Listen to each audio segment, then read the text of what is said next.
Hey guys, welcome to the master class. This is Dynamic Sketching, Lesson 2. First week, we covered some of the very basic stuff, just line work, the arc.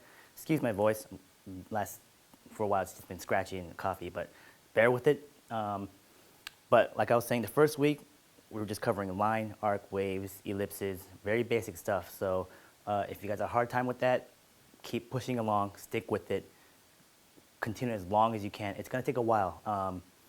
Even just taking this class once is definitely not going to be enough. Take the lessons that I'm giving you guys and continue even after this class is done. You have to keep going with it.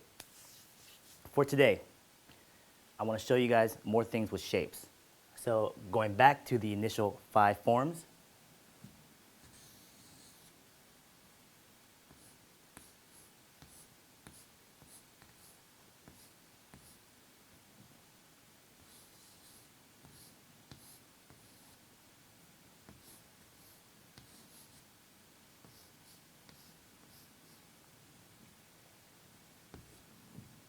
the circle, the cube, cylinder, cone, and pyramid. I'm sorry.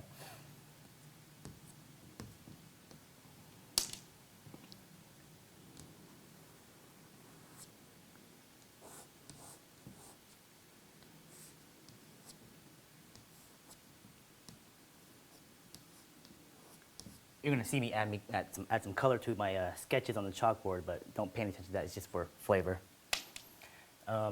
Again, the 5 shapes, principal shapes. And today, we're going to be covering organic forms.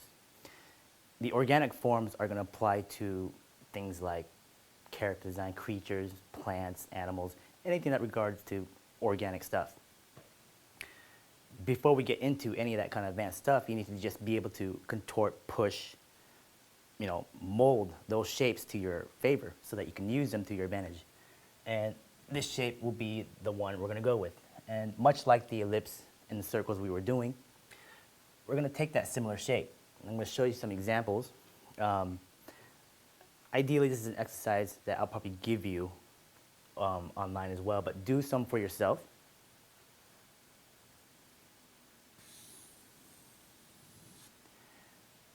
This is a very basic organic shape. I've taken the ellipse and I've basically just kind of pulled it and pushed it down. And we're just going to create random organic shapes.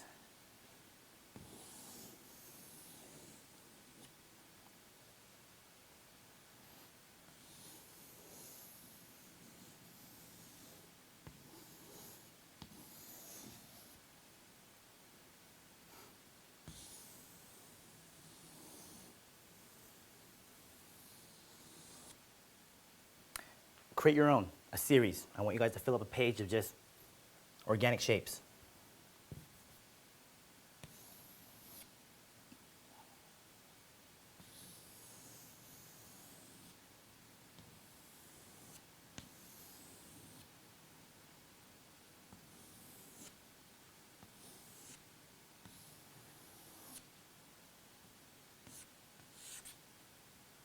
Now you're going to find with any of these kind of organic shapes, there's a center line to them.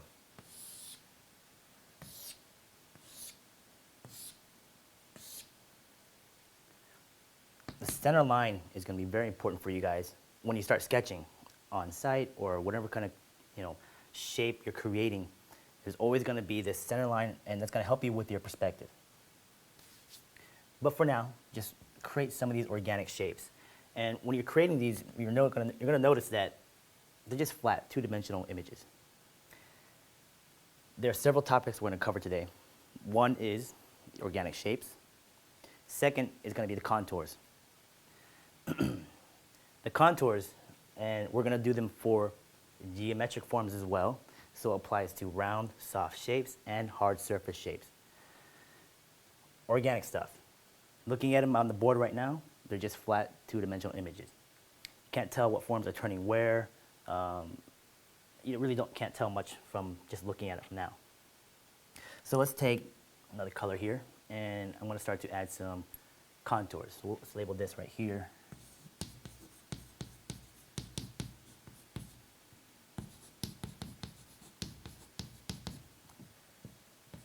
organic shapes. Now let's do some contours.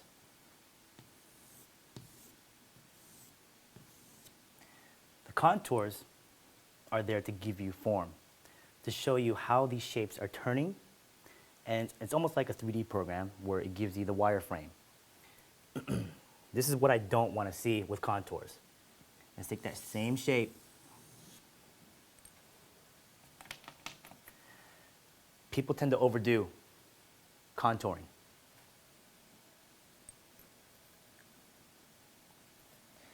The way I've spaced them out here, I've doubled up some of my lines. Do not evenly space out those contour lines. I want you guys to break up that form instead of having an even contour line. For one, breaking it up gives it a little bit more dynamic feel to it. This tends to flatten the drawing too. So break up your spacing, double up some of your lines, and be more spontaneous with it. Don't be so checkered, because when you come back and start to contour again this way, it's just checkering. You just want to describe the form enough for you, information-wise, so you know how much they're turning. And of course, when we get further into the lesson, where to apply texture, shadow, form, shadow, cast shadows, all that kind of stuff. Let's fill in some of these other shapes.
Last one.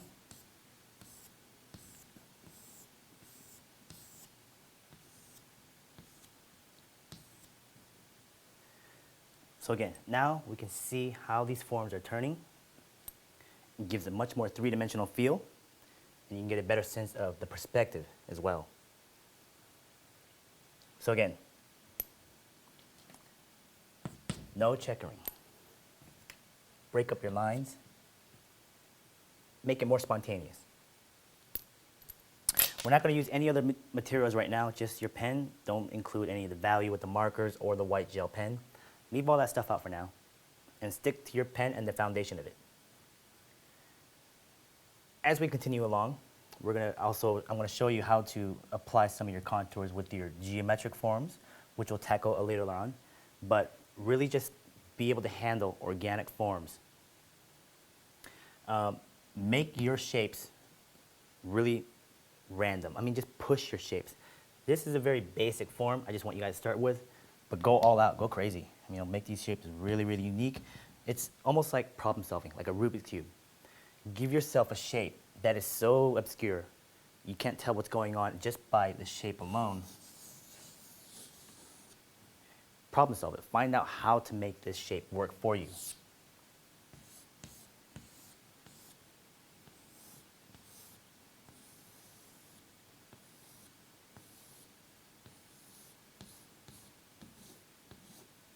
Give it some dimension.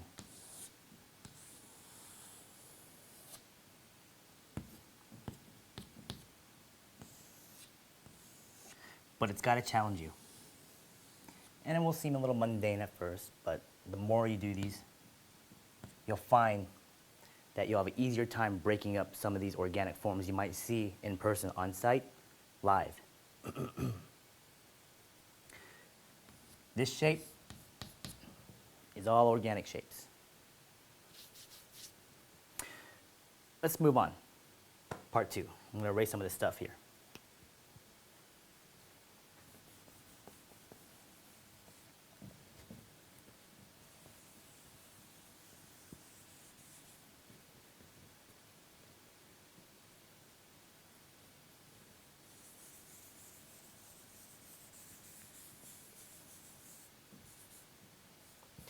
I'll leave this stuff up.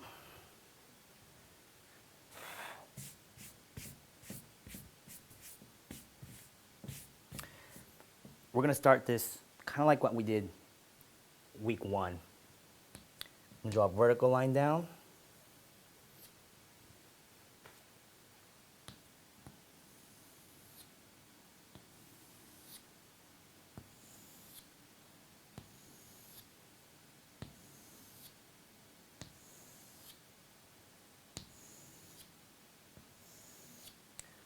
Horizontal lines out. We've tackled organic shapes. Now, how do we apply texture? And I kind of want to split this up where we're going to do organic stuff first, get into texture, learn how to apply that, then get into the geometric forms, and also learn how to apply texture to those as well. And I want to split it this way because I want to show you guys that organic shapes on this side are going to be the stuff that you do for your plants, character designs, creature designs, and the textures are, I'm going to show you how to apply them to that. And also to show you the difference that when we're doing this organic stuff and then we get into the geometric stuff, there is no difference. A lot of people tend to think that if you draw a particular thing, if you're a particular designer like a character designer, a creature designer, you could only draw those things. You know, I'll meet people and say, I'm a character designer because that's all I can draw. I don't do vehicles or environments because I just can't draw them. No. If as a designer, conceptual designer, if you can draw, you shouldn't just be able to draw one thing.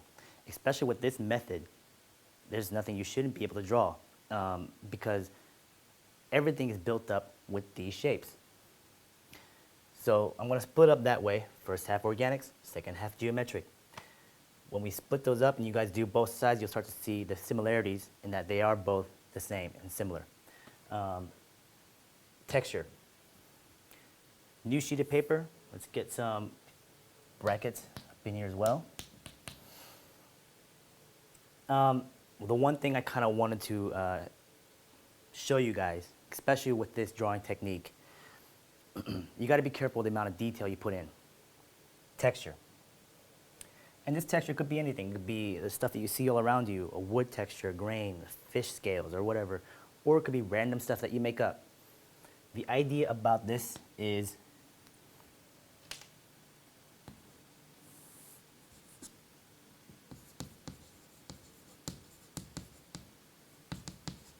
gradation. When we apply this to these shapes, you're going to have a focal point, an area of interest. Let's say you have a random geometric or organic form here, and you start to apply these textures. You don't want to apply the texture everywhere. One, it'll flatten the drawing, it'll overcomplicate it, people don't know where to look. You got to lead the eye. So gradation, start dark, going light. Dark to light. And it's the idea of opposites. Dark to light, complicated to organized. Let's do a couple here. And this could be just a random texture. And this could apply to a lot of different places. For me, this might apply to a tree or some kind of environmental piece that you're trying to design. Maybe even like I said, the fish. But the idea is that I'm going dark, heavy, to light. Gradation. Let's do another one.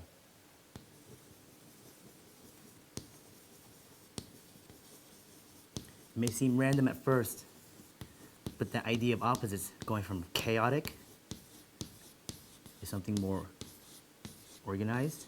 Scale is also an issue. So going small, large. Change it up.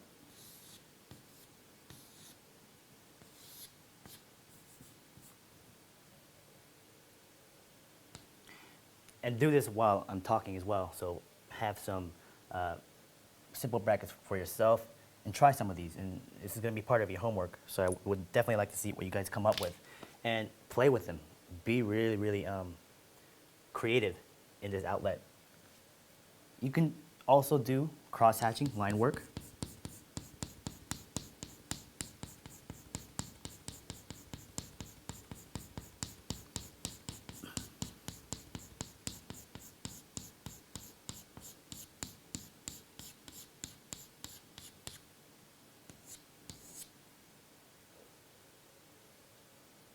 Keep going.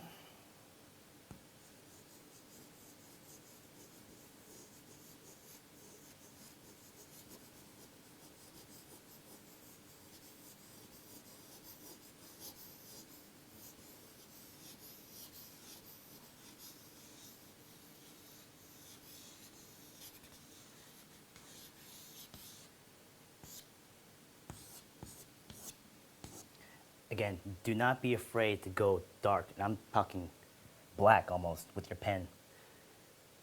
Dark to light, gradation.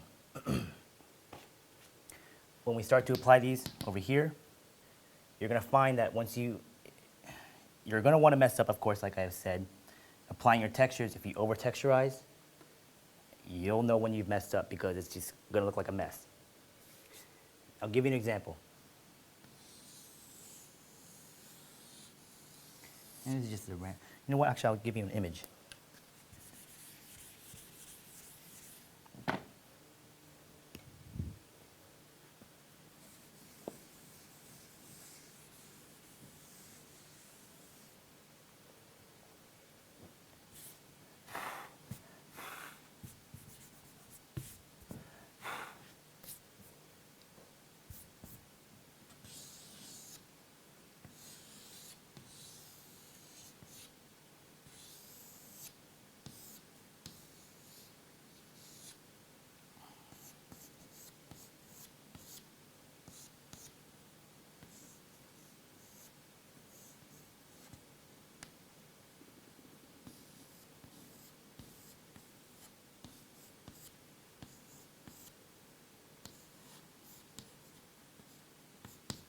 Here's just a simple fish I just drew.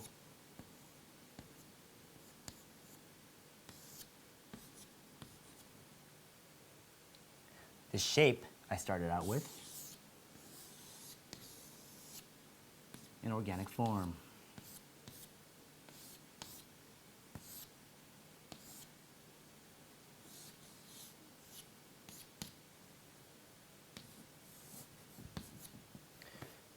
Texture.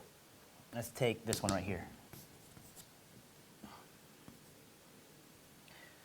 Pick a focal point, an area of interest. You don't want to texture everything all the way up to the fish. You want to let things fade off into the background. You may think, it looks unfinished. No, it's about leading the eye, finding a focal point, defining an area.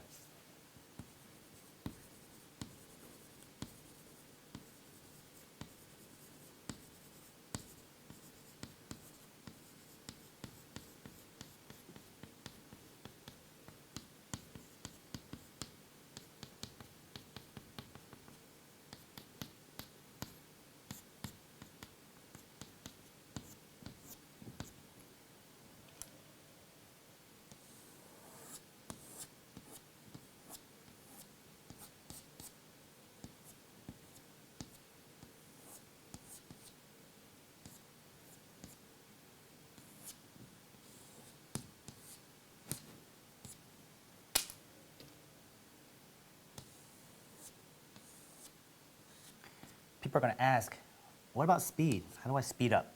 That's actually one of the first things students will ask me. Don't worry about it yet.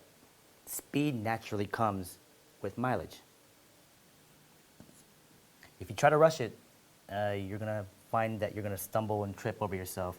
It's best that you understand the process first before you try to concern yourself with speed, because speed is a natural thing that just comes with this.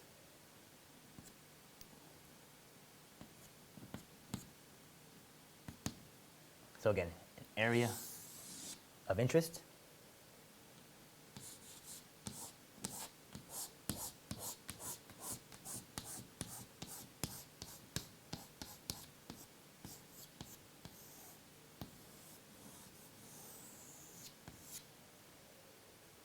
Everything else fades back.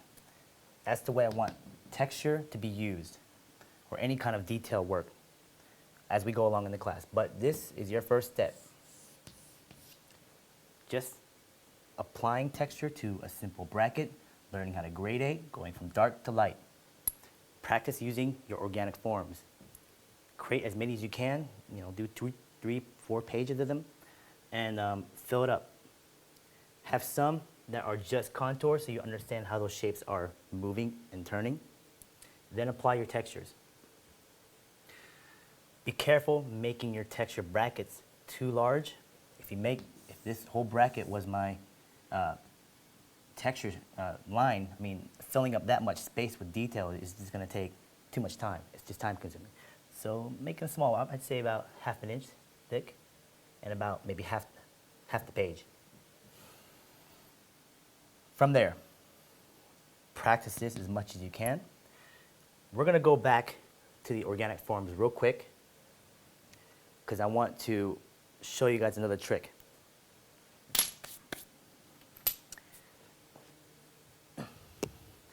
I'm going to erase some of these organic forms here.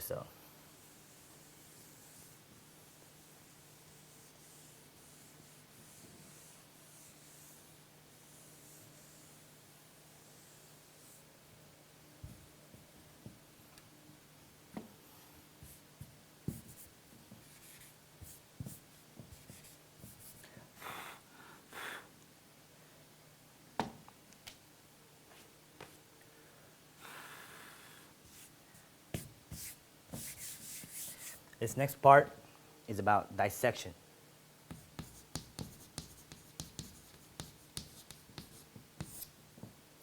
And this definitely applies more towards the organic side of it. And we're going to take a general organic shape. Let's make this into a pumpkin.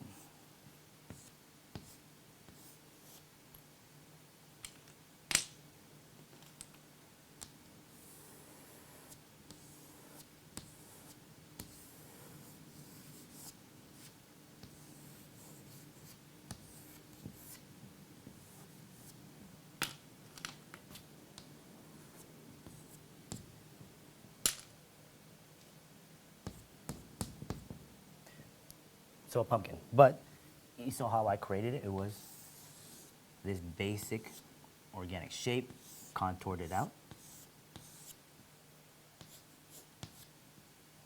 Pumpkin. But let's take the shape, take it a step further.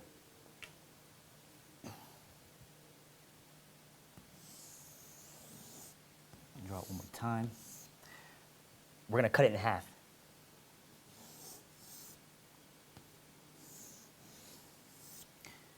Take a piece of it here.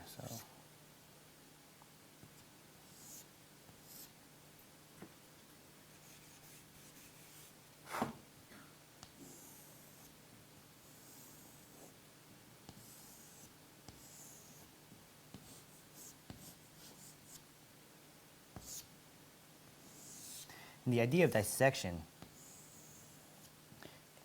is a better understanding of your forms. You've dissected, or not dissected, but contoured them out so you know how they turn. But now let's give them a real three-dimensional feel to it by cutting these pieces away. If you know how to cut pieces and sections out of an organic form, then you'll know really how these forms are turning. And inside of it, and this is where also we can apply texture, interior dissection. So this is like a piece that I took out here.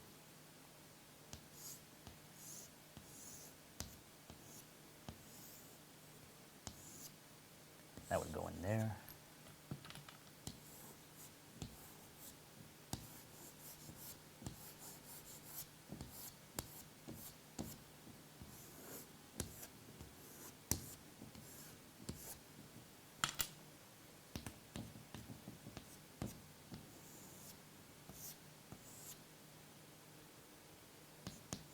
Take your dissected parts and you add your texture to them. If it's a particular object you don't know what the interior looks like, it doesn't matter. You just fill it in.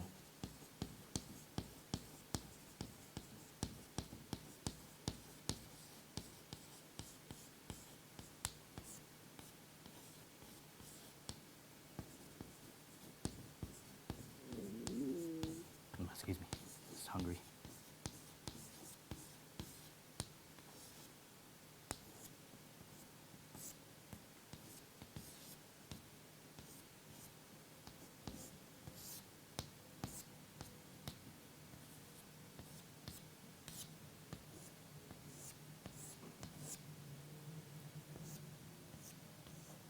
And this, we can use random organic shapes. We could take actual objects, pumpkin, we can do an insect, cut away, do a dissection, show how the internal parts work out. And this will help as a designer, especially when you're doing creatures or something like that. If you're designing an insectoid creature or some kind of fish, do a sectional view of it so you see how the internal organs work out. And when you're doing creature designs, you want to take it as far as you can, showing how the skeletal structure works, muscle works, how it eats, how the internal organs work. And I take it that far. Designers may not need it as much information that you're giving them, but it's still good to think about all that sorts of stuff scientifically. So cutting pieces away, dissection, very, very important.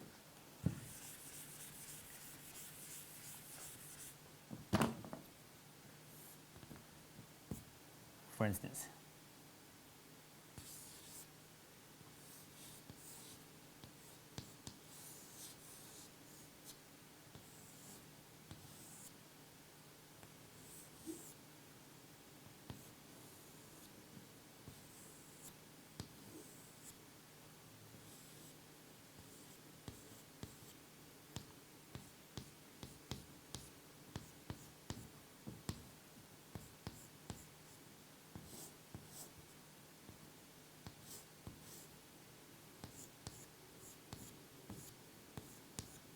let's use an ant.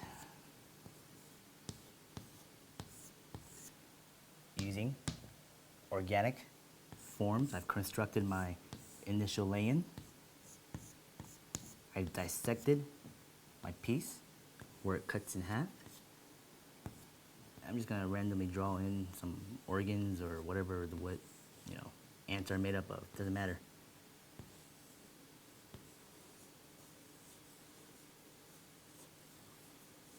The idea is that you're thinking more than you really have to.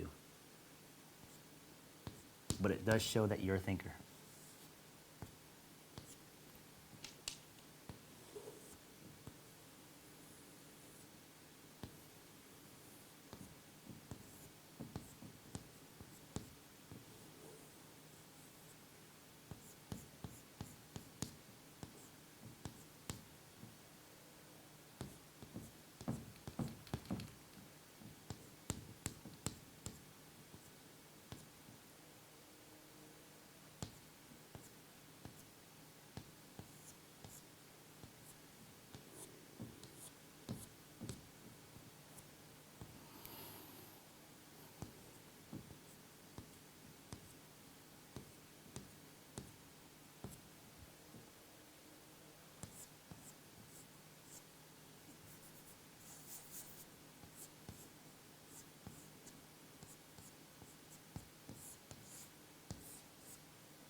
All right, cool. So for today, covering organic shapes, the 5 forms, contour lines, texture, using texture, gradation, dark to light, focal points. For homework this week, create, I'd say, about four pages of organic shapes contoured out, 1 page of organic shapes contoured with texture applied, 1 last page, so 6 pages total, 1 last page of texture. Split your page down in half, create as many texture patterns as you can. Mix them up, look at nature, research, look in books, whatever you can. Create your own texture. This reference of texture that you're going to create, you'll come back to and use later on.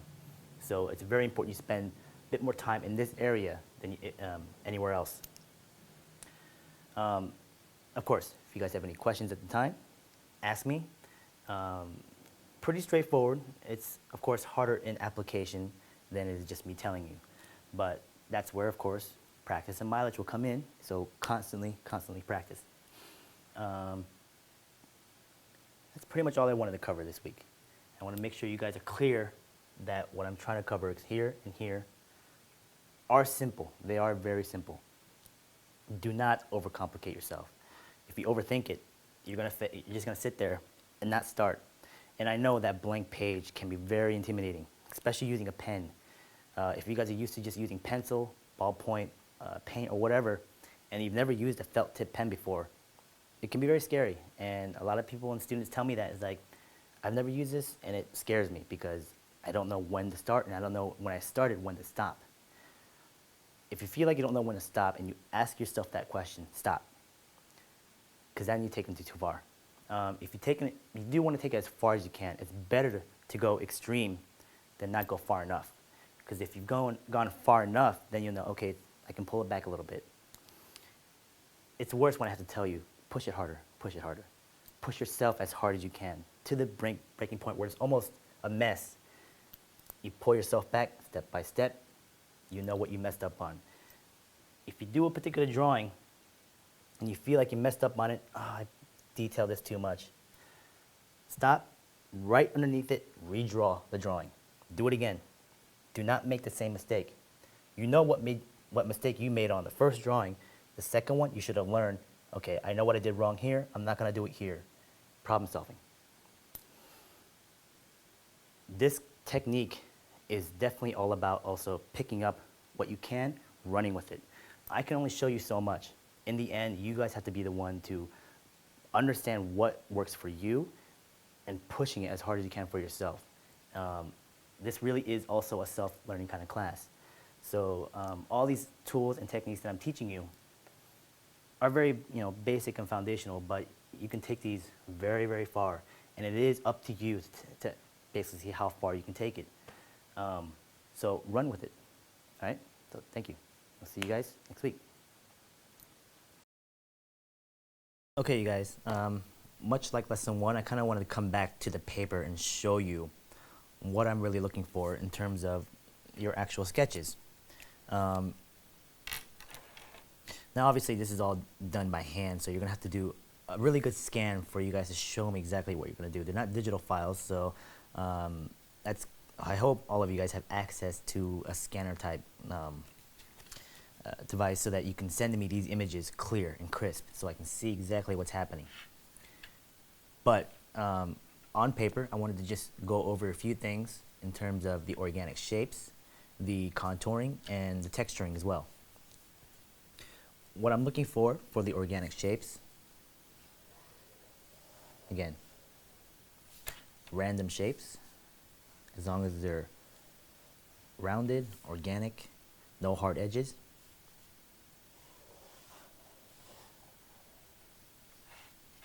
And within them, I can find a center line. But again, they're just flat, 2D, almost cookie cutter shapes. But now I want to give them some dimension. Pen, vertical. I'm not changing the angles or anything like that. Steady lines. Being really, really focused and confident in the line that I'm not sitting there trying to find these forms brushing them out. Line economy. Keep your drawings with as less lines as possible. So when I'm finding this drawing, I'm finding it with one line.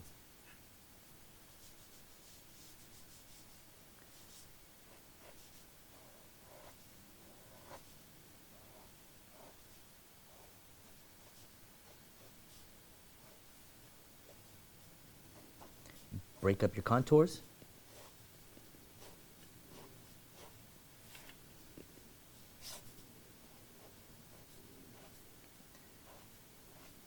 Do not evenly space them out.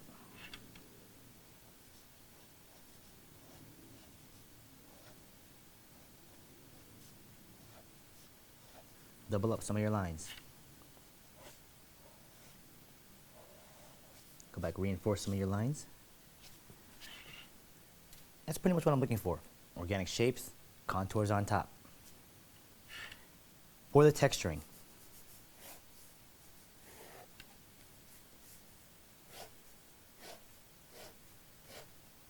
same setup that we had with the ellipses, where we're creating brackets. Again, do not make them too thick. If this was almost an inch thick, you gotta fill up all this space. It's gonna be more time consuming. The smaller the space, the better. Again, gradation. Dark to light. And do not be afraid to go dark. This is a 0.3. Do not do this with a 0.1. You're gonna sit there forever trying to get your darks.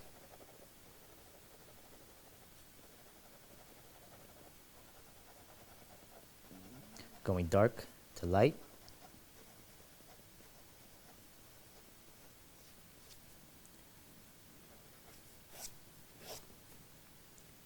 Thick to thin.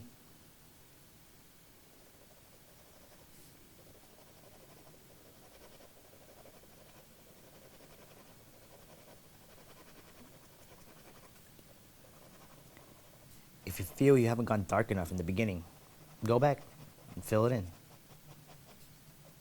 This is a basic crosshatch technique.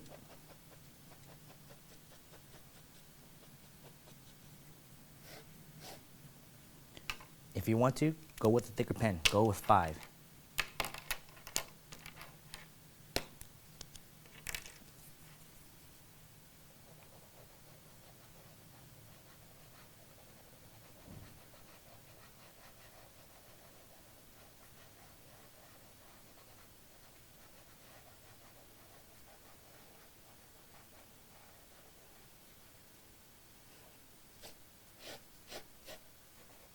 Again, you're creating a catalog of textures, almost like swatches.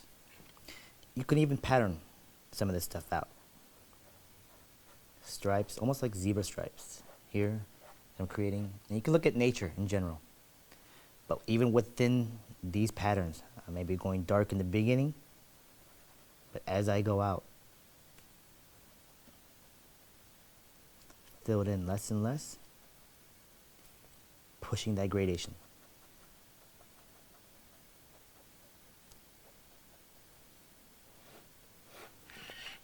So you get a sense of it progressing downward. What I wanted to see for homework this week was your organic forms. Again, 6 pages total. 4 pages of that would be great with the organic forms with the contours. The 5th page would be great if you use your organic forms and apply some of your textures on top. For instance, if I'm taking this shape here, applying this texture, I'm going to pick an area of focal point.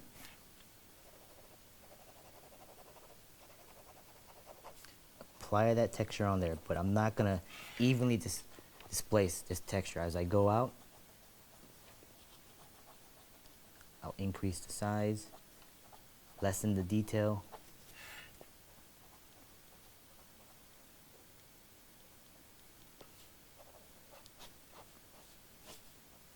So again, the area of focus is where the dark is, high contrast. As I go out, it just fades back, vignetting. The last page will be your textures. A full page of it, cut it right in half. Have your brackets go halfway. Fill it in with as many textures as you can. variety, patterning, looking at nature, cross-hatching, making up your own. 6 pages total. If you guys can get me that, that'd be great. This will also be a great test to see how well you can handle the pen coming from last lesson. Going from here on out, it'll get a little bit more complicated. It's still all foundation stuff every week. So just keep up the exercises, push it hard, and maintain the homework. Do not lag behind. If you stop doing some of the homework and you try to keep up and you fall behind, it's going to be very, very hard and difficult for you guys to just constantly catch up. You want to just stay on it, be ahead of it as much as you can. Okay, you guys, good luck for this week.